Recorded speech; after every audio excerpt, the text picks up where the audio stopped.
Talking 24, a health and information podcast from NHS 24. Hello and welcome to Talking 24, the podcast where we talk all things NHS 24. I'm Lisa Dransfield, and today we're going to discuss the challenges of looking after your health and well-being if you live in some of the more remote and rural parts of northern Scotland. It might be rugged and it might be beautiful. The landscape may be dramatic, but that presents all kinds of challenges, both in terms of looking after yourself, your family, but also for NHS services to provide the care that you might need. Joining me today is Billy Togneri, who is one of the most senior clinicians in NHS 24, a nurse with some 30 plus years experience, and one of the senior clinicians based in our Aberdeen contact centre, our North Contact Centre. Hi, Billy. Hi, Lisa.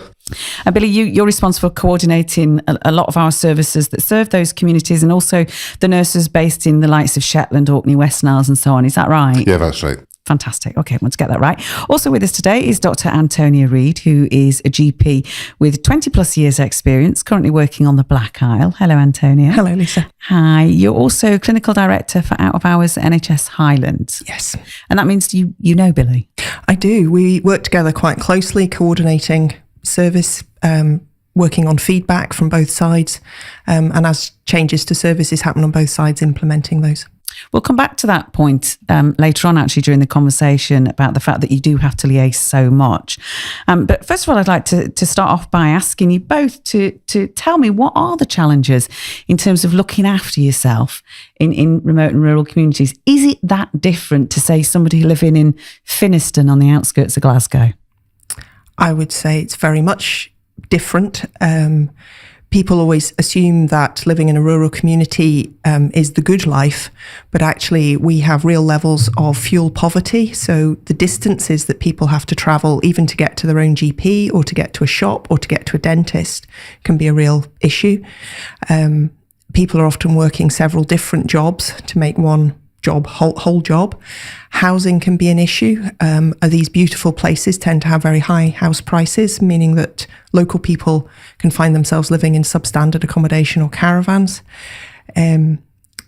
Specialist services are generally quite a long way away, and that may influence decisions as to whether or not to attend. And also, strangely, access to good food and access to exercise can be difficult if you're living in a very rugged area where you've only got a small shop to provide all of that.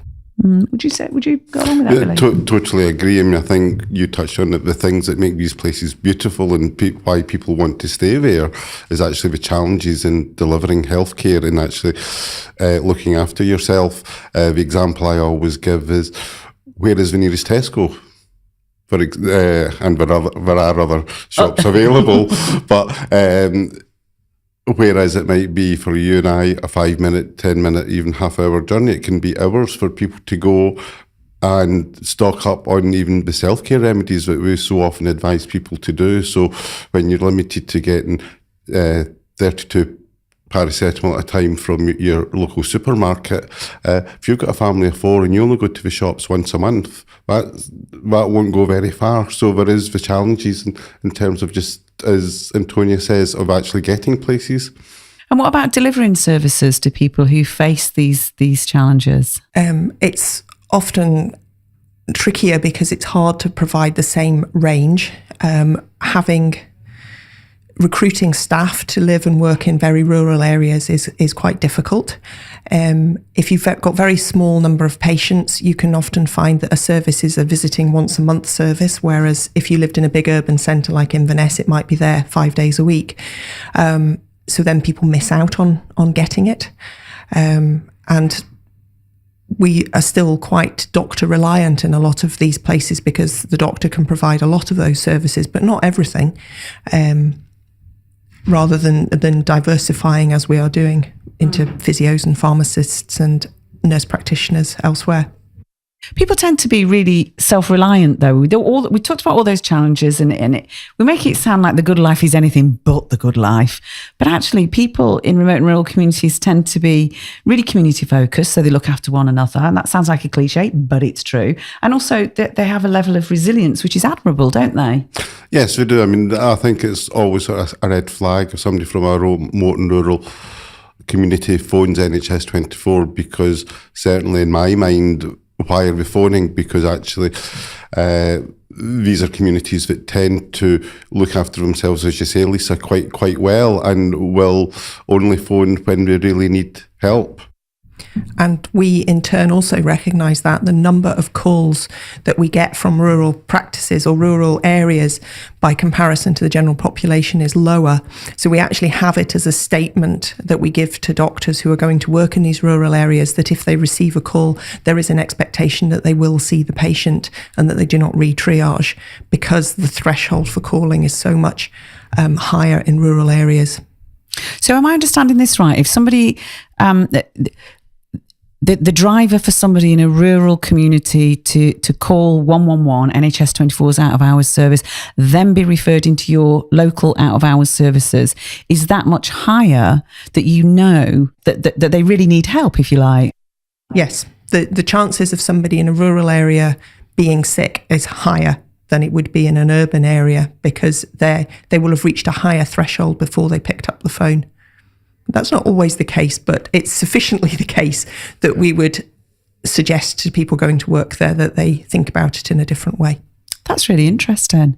Really, really interesting. So you both provide a different part of that kind of process, if you like, when somebody calls 111, the out of hours part of it.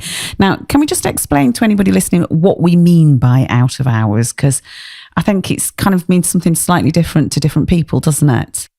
So out of hours refers to the period after 6 o'clock in the evening until 8 o'clock the following morning, and then all weekend, Friday evening, Saturday, Sunday.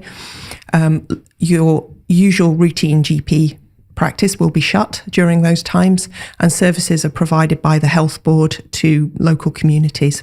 And we talked about services working collaborative, Billy. As one of the managers providing the 111 service, what does that actually mean? So somebody dials 111, what happens? Okay, so the call will be answered initially by a call handler, okay, who'll take them through some immediate questions, okay, and would come to an outcome. Now, there may be many outcomes in that. One might be, okay, we need to refer this call straight on to the ambulance service. We may have enough information to refer them directly on or give self-care at that point, depending on what we're phoning for. Or it would be either go straight through to a nurse practitioner for immediate triage, or we would await a call back, and that call back would be within 1, 2 or 3 hours. Once we triage the call fully, we would then send the call electronically on to Antonia and her team, okay, who would take it, look at it, and allocate the resource in the local area to deal with that patient and that patient's needs. So the NHS 2411 service in that sense is almost a gateway into the local services that you as the clinical director are responsible for. Is that right? Yes, it is. Yes. Sometimes people in very rural communities or across a lot of the north of Scotland find it difficult to believe that phoning a central national number will provide them with a service close to home, and that you could understand possibly where they're coming from. But actually, we do have quite a good understanding. We work closely together on the systems, but also NHS 24 know that anything that comes from this area just gets referred back to our local hub, and then we will manage it out to the local service because we know what is there and on the ground. We all breathe a sigh of relief at the first signs of spring. But even when winter's behind us, it's important to be health-wise. So this Easter, check when your GP surgery is open. And don't run out of your repeat prescription. Order only what you need in plenty of time. Visit nhsinform.scot. Earlier on, Antonia, you were talking about how much you have to liaise with Billy. Not that that's a problem, Billy. Obviously, it's always a joy to work with you. Why did you just roll your eyes? That's a joke. She didn't. And that, I presume, is that you're constantly reviewing how the two services work together, how 111 feeds into the out-of-hours services that you're responsible for. Now, you might think the service was designed at the start back in 2002, as Billy describes it, and that was it. It was decided then, that's the template. But that's not the case, is it? No, we've had quite a number of changes. The 2 new GP contracts, first in 2004 and then in 2018, have provided changes in that the GPs used to provide their own out-of-hours services to their own patients. That's no longer the case. Out-of-hours services are now the responsibility of the health board. So we continue to have changes where we now have one practitioner covering several practices or bigger geographical areas. And we have had recently an island community being covered by the adjacent island with nurses on the island rather than by someone resident there.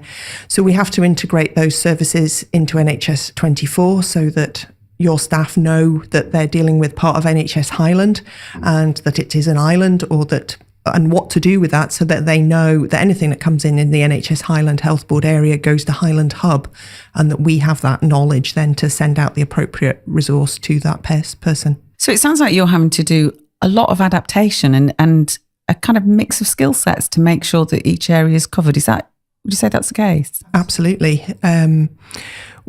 We've faced a number of challenges in terms of GP recruitment. So we've been changing models, moving to multidisciplinary teams. So it may be a nurse practitioner or it may be a paramedic practitioner that somebody sees rather than a GP. There is always a doctor in any team that covers an area, but that doctor may not be immediately available. So yes, it's quite different up here. The idea of nurse practitioner, Billy, you're a nurse practitioner, and at NHS 24 we're now recruiting advanced nurse practitioners, and we've got some trainee advanced nurse practitioners as part of the multidisciplinary skill set that Antonia's been describing there. What exactly is a nurse practitioner? It's kind of more than the old days when a nurse was seen as somebody who just basically looked after people and mopped their brows.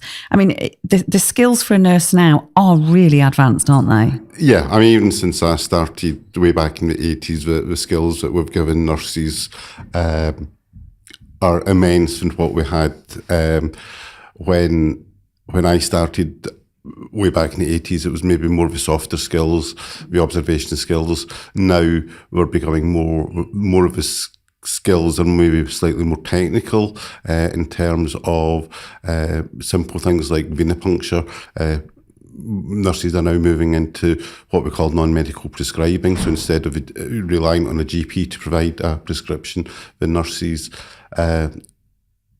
a lot of nurses are now prescribing, whereby it would traditionally always have been the GP. In terms of the nurse practitioners within NHS 24, these are nurses who have got experience on wards, community placements, and face-to-face with patients. And we take them and we train them in terms of telephone triage skills, so we can assess as to actually what's physically going on with that patient over the phone, hopefully, and then decide on the best course of treatment from there.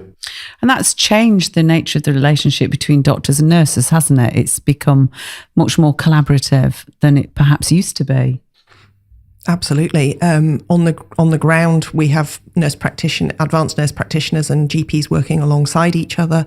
And as they understand each other's skill sets, and we've expanded that out, all advanced nurse practitioners in NHS Highland are prescribers. They've all done advanced examination courses, so they can see, treat and manage pretty much any condition that would present in the out-of-hours service.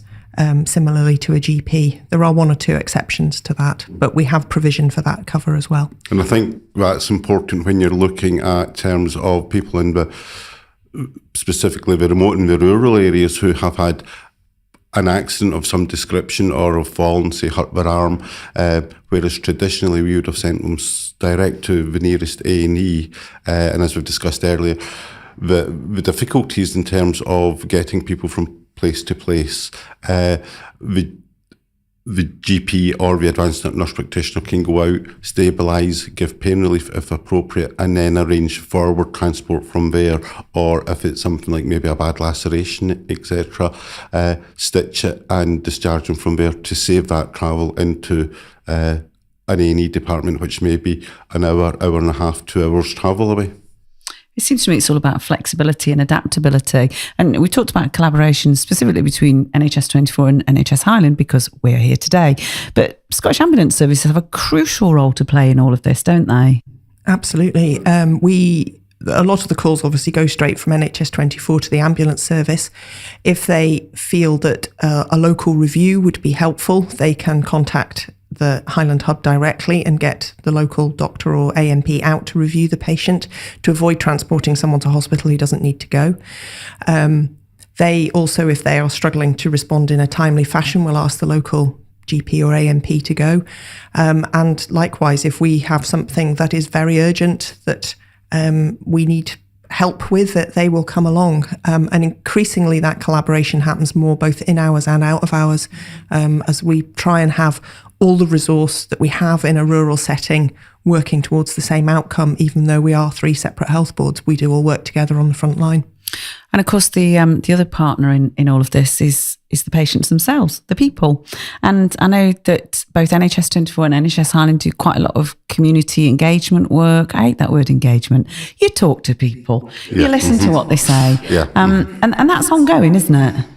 Yes, I'm very familiar with many of the village halls of the north of Scotland. As I know you are. Yes. Yes. And it is a listening process as well as us going out and telling. There are definitely communities where I've come away realising that I hadn't understood properly. As you drive into a community and you appreciate quite how high and quite how snowy the Bealach na Bar can be in this time of year, or even in May, you do understand that. Listening to them saying things like, well, we might consider being first responders if we knew some first aid. So actually just organising a simple first aid course or simple heart start courses then allows people to have that little bit of knowledge and feel more comfortable about moving on. So, and that again, that's working alongside the ambulance service. Yeah. And you do a lot of that, don't you, on behalf of NHS 24, Billy? You're our kind of northern engagement. Yeah. And I mean, as Antonia says, and it's fine sitting talking about it in the abstract here, but you drive up the west coast of Scotland and you think, right, I want to go there. Now, it might look only maybe half a mile away, but actually you've got to drive round a loch to get there, which might be an hour and a half's drive. And that is part of the challenges of delivering healthcare in these areas. And so it's really important for the organisations to get out there and to really understand those challenges. Yes. Mm-hmm. Yeah. One of the things I wanted to ask you both was kind of looking forward to the future now, because we've established that there's ongoing collaboration and communication between both the providers and the people who receive these services to make sure it's a constant process of improvement. Obviously, things don't always go right, and sometimes people quite rightly have feedback that's not necessarily positive, but can always help in the future. One of the things that people talk about a lot is technology.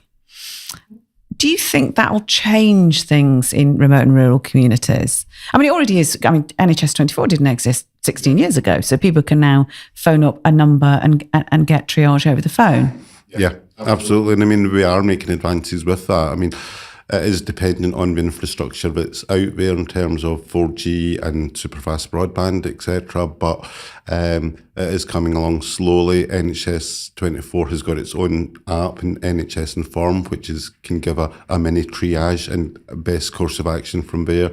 And we've got is it GP Anywhere? We've got NHS NearMe. NHS NearMe, yeah, which is getting rolled out across Highland. So we've invested quite heavily in NearMe because there's huge benefits for rural communities. At the moment, we've got quite extensive coverage for outpatient appointments. So this is via either a fixed computer, a laptop or an iPad. We've just installed an iPad in Rassay so that the patient turns up for their appointment just like they would if they were going to an outpatient clinic, and they virtually log in with the receptionist who's at the main desk in the hospital, and then go to their appointment. So they don't have to travel at all. They potentially could do it from their own home. Most people choose to go to, at the moment, a health centre or some point. It's saved many thousands of miles of travel, and the feedback has been very positive in terms of people managing to spend time together in their last years of life rather than spending hours on the road going to oncology appointments. In terms of out of hours, that's our next step. The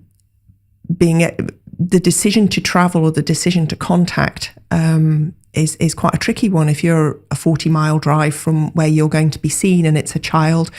So a video rather than a telephone will give us a huge amount of information. The quality of the NearMe link is so high that you can look at the person. You can look at rashes.